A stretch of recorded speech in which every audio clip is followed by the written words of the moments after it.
The next coach on the teleconference is Ohio State's Urban Meyer. Ohio State hosts Tulane on Saturday, a 3:30 p.m. Eastern Time kickoff on BTN. Coach, thank you very much for joining us. Would you like to make an opening statement or go straight to questions today? Straight to questions, please. Take those now. To ask a question, please press star 1 on your telephone keypad. As a reminder, if there are no questions in the queue following 2 prompts, we will conclude that coach's portion of the call. Your first question is from Tim May, Columbus Dispatch. Thank you very much. Urban, could you speak on the progress you've seen on Devon Hamilton over the last year and a half or so? Obviously, he had that huge fumble recovery for a touchdown, but he was in the game playing big at that moment. But what have you seen from him over the last year and a half? Yeah, I think him and Larry Johnson have really worked well together. He is one of our most improved players. Really non-factor early in his career, but you could see talent and comes from a very good family, but he is one of our most improved players.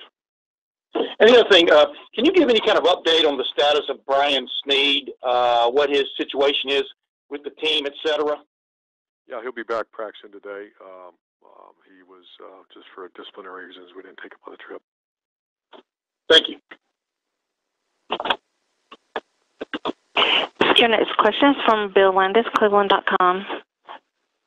Hi, Urban. I'm wondering how through the first 3 games you've seen, or what impact you've seen on the offense without, the kind of runner at quarterback that you guys used to have in JT and Dwayne's, different kind of skill set. Well, those are lost yardage, and obviously statistically, and then production-wise, he's been great. But the lost yardage is the Q run, Q draw, et cetera, and Q read plays. So you have to pick up that yardage somewhere else. And obviously, I think he's 340 some a game, throwing very accurate. Receivers are playing fairly well, and he's got 2 good backs behind him. So it's a little different style of offense, a lot of the same concepts, but I always call that's that lost yardage you have to pick up elsewhere, and he certainly has up to this point.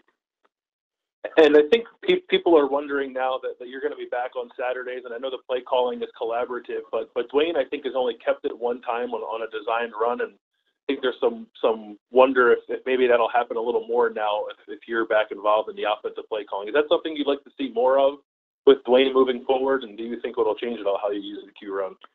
Well, I think Ryan Day and Kevin Wilson have done such a great job that I'm going to be more the game manager. Obviously, I'll be involved, but more of the game manager at this point. Thank you. Your next question is from Teddy Greenstein, Chicago Tribune. Hey, Urban, what in Ryan Day's personality allowed him to, keep the ship going in the right way while you were out?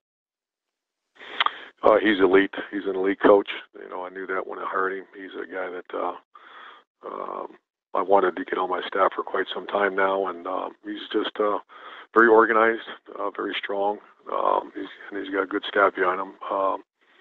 He just does a very good job. Thanks. Your next question is from Kyle Rowland, Toledo Blade. Hi, Urban. There was concern about the linebackers at times last season, and they looked a little out of sorts against TCU. Just wondering what your assessment of that position is so far. First 2 games, they played very well. I'm trying to think here. I don't have my champions in front of me. I think, let me think here. You have Pete Warner playing Sam. I think he played very well. The one thing that got us out of sorts to a degree was their tempo, and we practiced hard against it, but obviously when you get in real time, real space, we had a couple misalignment issues. But overall, their development, I think we had 3 of the 4. 2 of the 3 were new this year, and when Baron Browning's in there,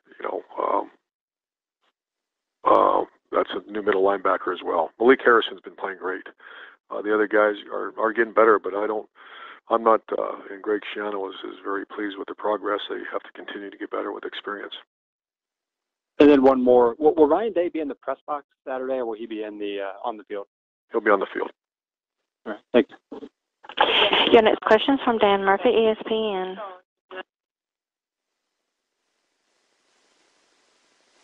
Dan, your line is open.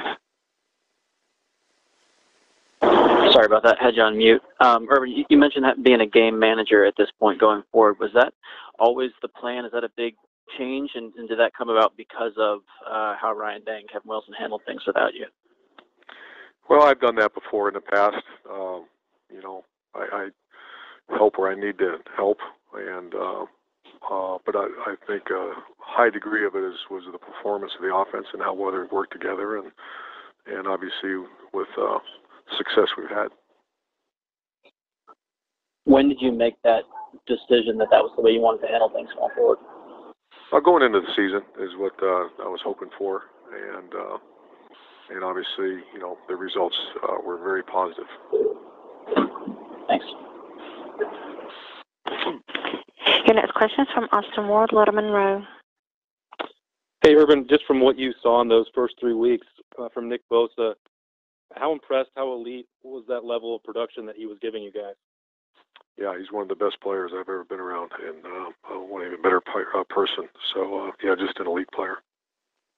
When do you think that you guys will have an idea of the severity of that injury and how long he might be out if it goes beyond this weekend? We'll know midweek here. Further tests are being done now.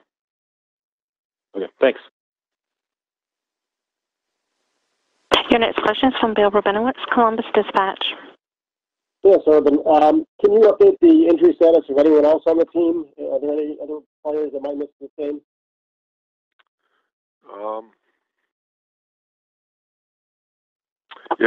B.B. Landers he's probable for this week, and I'm trying to think that's about it.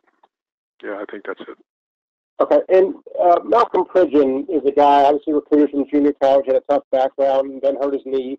Could you kind of describe his journey and obviously starting out with how he's progressed? Yeah, everybody in this program loves him. He's like you said, it hasn't been easy for him.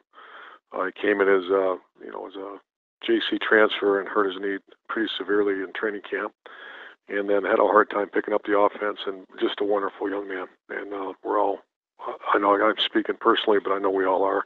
We're a fan of his because he's such a good kid. Thanks, Urban. We can take one last question for Coach Meyer. Your final question is from Dan Hope, 11 Warriors. Urban, just from watching the first 3 games of the season, just what are the biggest things that you look at going into this week that you feel like this team can do better, can improve on? Kicking game, I was very impressed last week with our coverage units. That's always, one of the number one concerns I always have is just getting those athletes down on the ground. And that young man last week for TCU is as good as I've ever seen. And I think consistency in kickoff return, and then offensively, I just want to make sure we take care of that ball. The one thing is we had a couple of drops last week, but overall the guys have been catching the ball well. We've been protecting the quarterback, a little more consistency, running the ball. On defense, too many big plays, and that's just obvious. Get a line to get the guy down. If he makes it to the second level, get him down. That's the biggest issue on defense, is eliminate the big plays, and if it does break, get him on the ground. In the kicking game, Demario McCall had some returns the first couple of weeks. It was Johnny Dixon and C.J. Saunders on Saturday. Do you feel like you're pretty solid with those 2 guys, or are they kind of still competing for that role? That's competition every week. We've decided it's just until someone takes it, that's where it's still open competition. Thanks, Urban.